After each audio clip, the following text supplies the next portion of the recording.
Good morning. This is Professor Gardetto starting week 5. By now, you guys have finished hopefully all the homework 1 through 12. Took a couple quizzes, took the midterm. I'll be updating Canvas sometime this week. Um, Homework 13, 14, and 15 are on Connect Math right now, and they deal with something called radicals. You guys probably have known them your whole life as square roots. So we're going to start with homework 13 today, and then there'll be a live lecture this morning at 9 a.m. that you'll want to view, as well as this mini video. So I'm going to look at the assignment here, and let me start the assignment. Okay, so here's just a few problems that we start out. Um, let's look at the ones that are more familiar with you, like part 3 here. It says the square root of 1. Okay, so we have this sign. Most of you have seen it before. It's called square root. And as long as we have a number in here that we can take the square root of, it becomes a whole number. Square roots of numbers that we could take the square roots of are like numbers that are, well, they're numbers that are perfect squares. So like 1 times 1 times 1 is 1. So we could take the square root of 1 and make it just 1, because 1 times 1 is 1. What a square root does is it basically eliminates a square. So if I wrote 1 times 1 in a different way, I can write 1 times 1 as 1 squared. So if you take the square root of 1 squared, basically the square and the square root cancel, and you're just left with 1. Okay. Um, Another number we could take the square root of is like 4, because 2 times 2 is equal to 4. Um, and so notice I didn't take the square root of 2, and I didn't take the square root of 3, because those numbers, they're called irrational numbers. They actually, if you put that in a calculator, it would be a decimal. It would be somewhere in between 1 and 2, not exactly 1.5, but it would be a decimal that starts with 1, and it would go on. We're not doing any decimal problems on this homework assignment. We're just talking about square roots of numbers that we know. Um, and these go on, like we can take the square root of 1, we could take the square root of 4, we could take the square root of 9, which is 3. And we can keep on going. The list of perfect squares is endless, right? 1, 4, 9. The next one would be 16. The next one would be 25, and so forth. You don't see it, but there's really an unwritten number 2 right here when you take the square root. Square roots are so common that you don't even see that 2. Kind of like the exponent 1. If we had to always write the exponent 1, it would be kind of tedious, because we'd be writing these ones all the time. Square roots are probably the most common radical, and that's what that is. That's a radical sign, and a radical sign usually has a number right here, and that's called an index. If you don't see the index right there, you assume if you don't see it, you assume that it's a square. Okay, but you'll never see the square. You just assume it's a square. So we put 1 here for this one, square root of 1. The one above, here, part 2, it says a 3 right there, and we say that right there is a cubed root. A cubed root, when you have a 3 there. So basically what you want to do is see if you can break 1 into not 2 numbers, but 3 of the same number. Are there 3 numbers that multiply to get 1? Well, obviously it's 1 times 1 times 1. So 1 times 1 times 1 is 1. So a cubed root of 1 is still going to be 1. Here's another popular cubed root. Okay, a cubed root of 8. Okay. And 8, if we break 8 into 3, we're always looking for 3 of a kind. 3 of a kind. So 2 times 2 times 2. 2 times 2 times 2 is 8. And so we say the cubed root of 8 is equal to 2. Just like when you take square roots, you have to take square roots of perfect squares. Cubed roots, you only can take cubed roots of numbers that are perfect cubes. Perfect cube numbers are like 1, 8. Let's see if we can figure out the next one. The next one would be 3 times 3 times 3, not 9. 3 times 3 times 3 is 27. Right? So these grow up pretty fast. 4 times 4 times 4 is 64. 64 is kind of an interesting number because 64 is the square root of 64. We could take the square root of 64. Right? The square root of 64 is 8. Remember, because this is a 2 right here. So two numbers that multiply to get 64 that are the same. 8 times 8. But we can also take the cubed root of 64. We could take the cubed root of 64 because 64 is 4 times 4 times 4. So the cubed root of 64 is 4. Okay. So part 2 also has an answer of 1. All right. Negative numbers. Notice it says evaluate the root without using a calculator. And then it says identify those that are not real numbers. Here's part 6. It says the square root of -1. Well, by definition, a square root of a number is a number times itself. A number times itself that gives you the number inside. Right? Now, can we find a number times itself that gets you -1?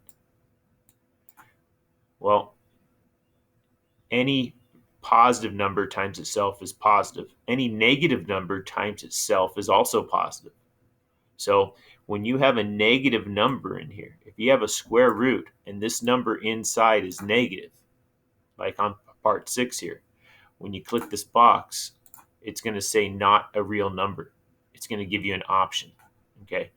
And they give you that option for all these. But this one here, there is no number multiplied by itself that gives you -1. So really all you have to do is look for the negatives. But the negatives have to be inside the absolute, or inside the square root.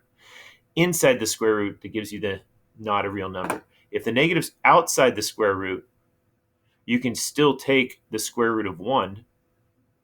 You can still take the square root of 1. The square root of 1 is just 1, and then the answer will just remain negative. Okay? We can take the cubed root of 1, and then the answer remains negative.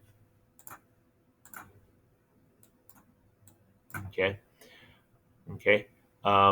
Part 1, I know I'm kind of skipping around here for the parts, but part 1 actually has a cubed root and has a negative number inside. So we know we can't take the square root of negative numbers. We can't take the square root of negative numbers. Square root of negative numbers is impossible. So these are not real. Okay, I'll just put the empty set there. But the cubed root of negative numbers, like cubed root of -1, think about what happens if you multiply a negative times a negative times a negative. If you multiply a negative times a negative times a negative, you still get a negative number. So the cubed root of -1 we can go ahead and take. The cubed root of -1 is just -1, because -1 times -1 times -1 is equal to -1. Okay, so these first few problems, the first problem has it has 6 different parts to it. Okay, so I want to move on to problem number 3.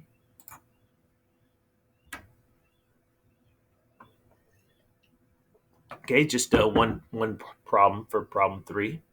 Question 3: evaluate the root without a calculator. Identify the solution. if the solution is not real. Okay, well, you have a cubed root. Cubed roots, negative. Now, if you didn't see this cubed root, this would be not a real number. But since we have a cubed root here, we think of three numbers, they all have to be the same number, that give you -8 when you multiply them. And we talked about 2. 2 times 2 times 2 is 8. So in this one here, it's just going to be -2. -2, -2 times -2 times -2 is equal to -8. And so we say the cubed root of -8 is equal to -2. Okay. All right. Number 4.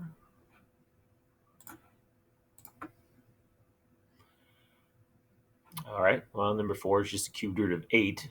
So we just did the cubed root of -8. So cubed root of 8, that's just going to give you 2, because 2 times 2 times 2 is 8. And they tell you here not to use a calculator because they keep the numbers kind of small. Okay. Let's look at 6. All right. All right. So let's look at variable expressions.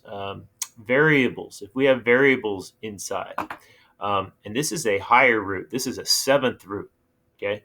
Now remember, if you have a 7th root, it's kind of like playing cards, right? We're playing cards. If you have three of a kind, that's a pretty good hand. If you have like 3 kings or 3 aces, if you have a 7th root, you're looking for 7 of a kind, which is exactly what you have here. You have a to the 7th.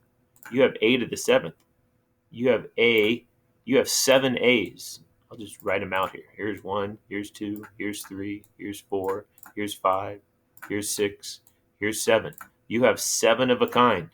So what happens here when you take the 7th root of 7 of a kind, you're just left with a. This 7 cancels out with the 7 there. Remember, square roots eliminate squares. Cubed roots eliminate cubes. So 7th roots eliminate 7th powers. Okay, so we just simply have a as an answer there. Okay, that was 6. I'm going to go to 10. 10, I think, is going to... Yeah, okay, so here's a square root. Yeah, square root, and we have y to the 10th. Okay, so we have a square root. I'm going to go ahead and put the 2 there, even though you don't see it. I'm going to put this 2 there. So we have the 10th power. Okay, so now let's think about this. What number, what variable expression that is y, can we multiply by the same variable expression, which is y, to get the 10th power? What do we put as the exponent? Remember our exponent rules, right? What do we do to exponents when we multiply? We add, right? So what 2 numbers that are the same do we add to 10? That's 5, right? So 5 y to the 5th times y to the 5th is equal to y to the 10th. So we can just write this as y to the 5th. This thing right here, this square root of y to the 10th, is equal to y to the 5th. Okay, now some of you guys might be able to see a little pattern here. There's the 10 there, and there's the 2 there. Again, you're not going to see that 2, but you have to kind of assume that there's a 2 right there. So what would we do if we wanted to skip this part right here? What could we do to the 10 and the 2 to get the 5? Because this is our answer. This is our answer right here. And those of you looking at this going, well, can't you just take 10 and divide it by 2? You're exactly right. There's actually a formula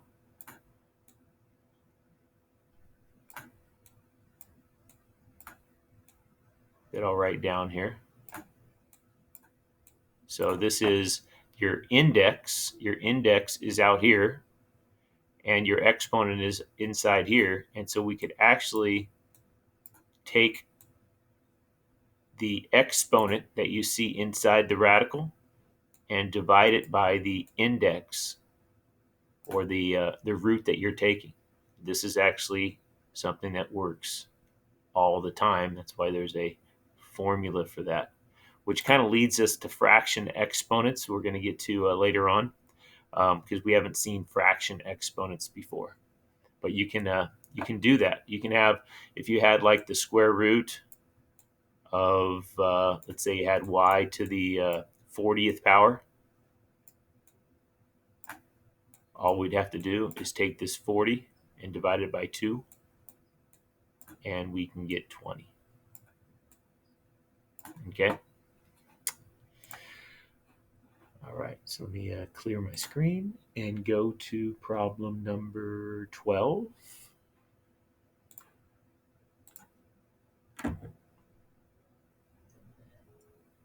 All right, so 12 kind of combines what we went over in the first few problems with the numbers, and the last few problems with the variables. So let's look at this in like different parts. Let's first look at the 36. The square root of 36, we should know the square root of 36 is 6. The square root of x squared. Now remember, this is a 2 right here. Right? There's a 2 right there. So we can use that rule that I just went over on the last problem. We can take the exponent and divide by the index. So if we do that, we just have x. No need to write to the first power. Let's look at the y. The y is to the 6th power. If we take the square root, we get 6 divided by 2, so it's going to be 3. And then we have z, and we have 4. 4 divided by 2 is 2. So we have 6xy cubed z squared as the answer here.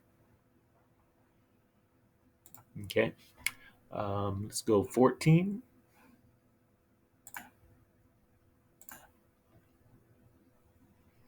Okay, 14 gives you an expression that has a fraction. Okay, don't get scared of the fractions. It's actually not too difficult to take the square root of a fraction.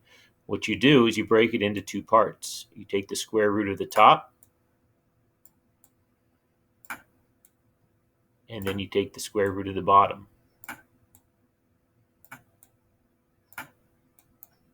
So I divided it into 2 parts.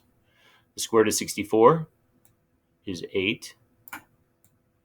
The square root of w squared is w. And we're done. Simple as that. 17.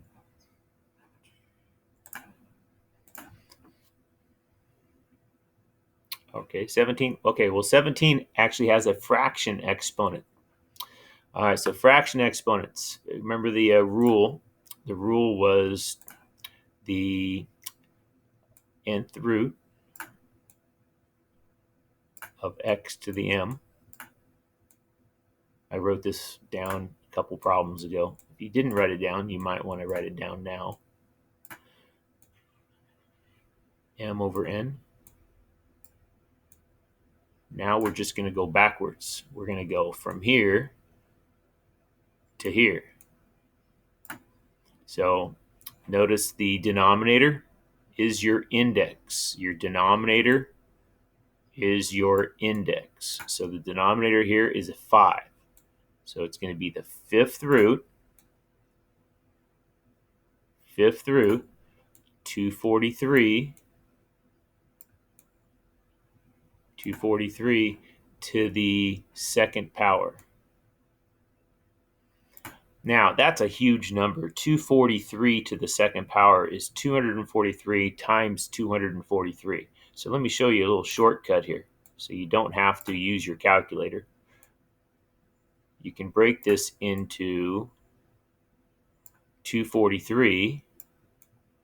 You can just write the 5th root of 243 and then raise the entire thing to the 2nd power.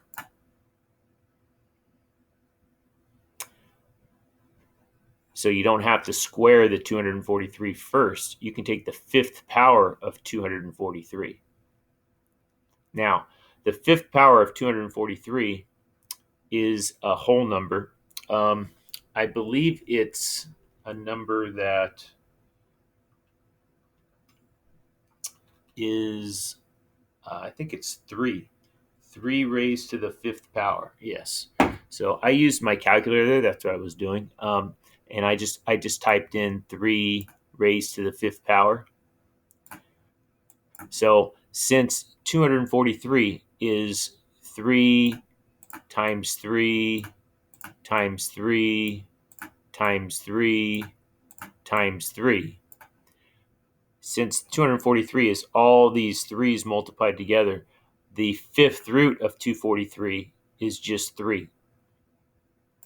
That's what's inside the parentheses. And that's squared.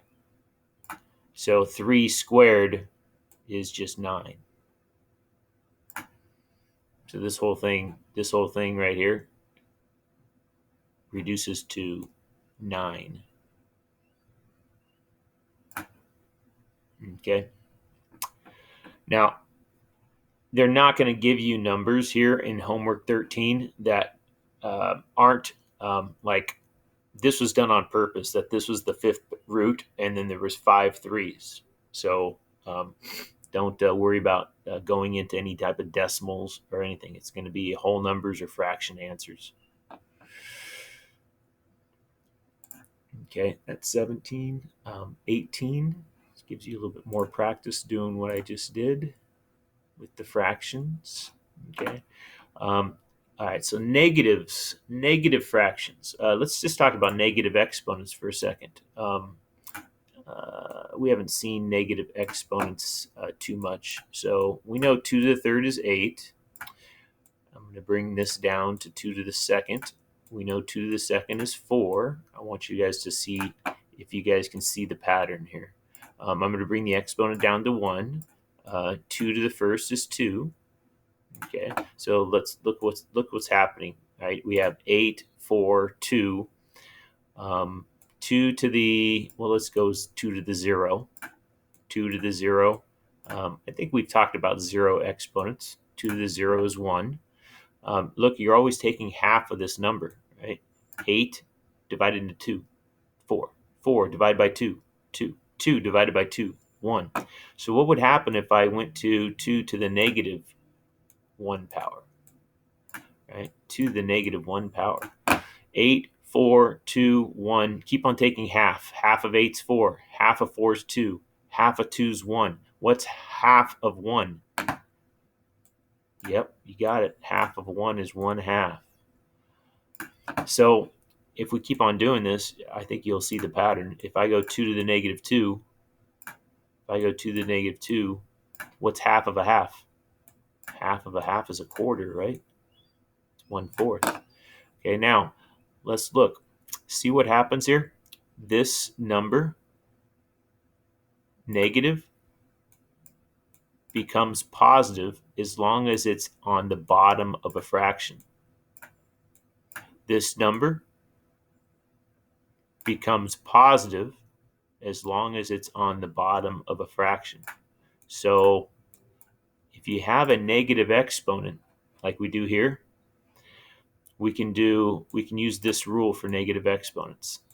X to the negative n is equal to 1 over x to the positive n.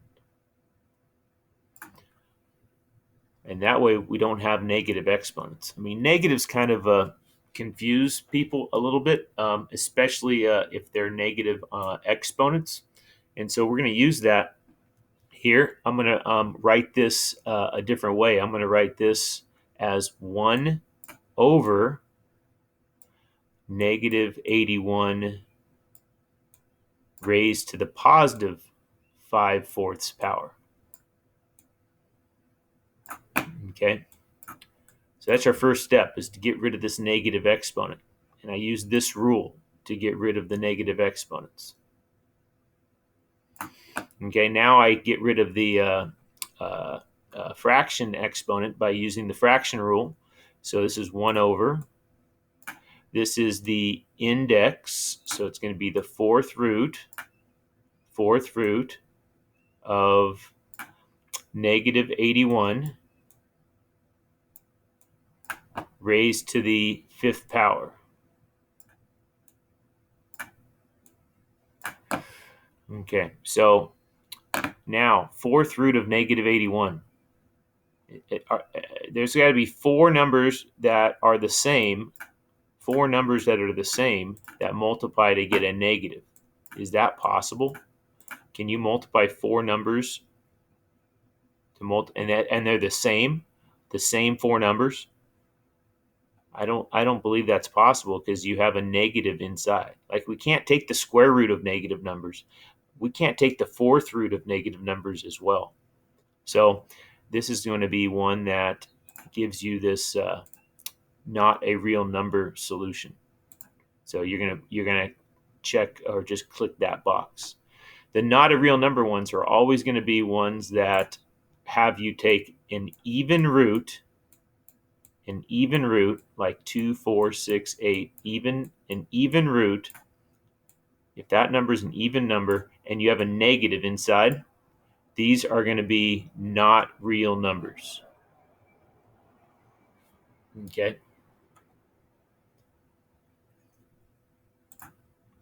Almost done here. Let's look at 19.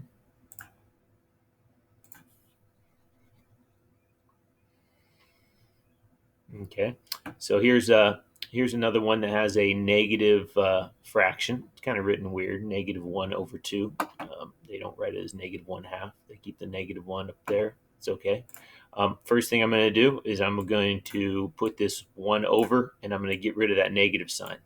So I'm just going to write 25 over 49 to the, this is supposed to be a 9, to the positive 1/2. So this is going to be 1 over. And now this is going to be 25. It's the square root of 25 over 49.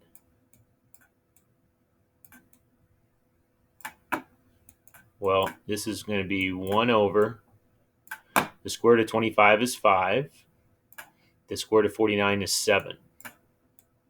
So it's 1 divided by 5/7. If you take 1 divided by 5/7, remember when we do fractions, we keep it, change it, flip it. So keep it, change it, flip it. And so 1 divided by 5/7 is the same as 1 times 7/5. So probably they're going to want you to write the answer as 7/5 and not 1 over 5/7.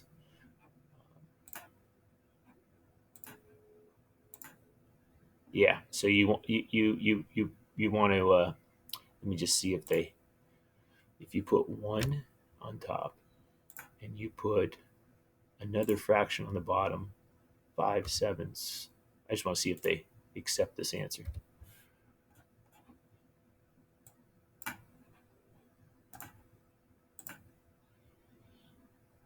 No, they want you to write it.